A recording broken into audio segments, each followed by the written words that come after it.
Okay, so here are more data types. Dun sa previous videos natin, we talked about numerical data types and string, okay, or the text. This one, we call this Boolean.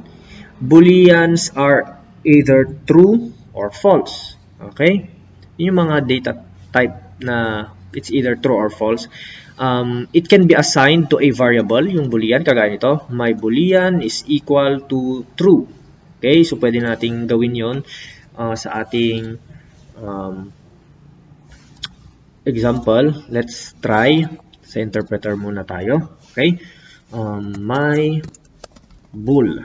Ayan, so my Boolean and try natin say true. Ayan, true.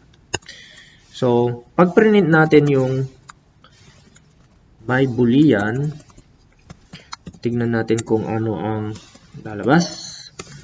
Ayan, so true. So, di-display niya yung true. So, ang value ni my Boolean is true.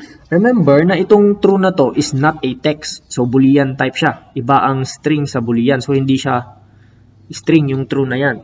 Okay? It's either true or false. And also, it can be a result of comparing two things. Say, for example, we have 4 is greater than 5. Ano kaya magiging result niyan? 4 is greater than 5. Of course, obviously, false. Okay? So, this is also a Boolean data type, yung false na yan.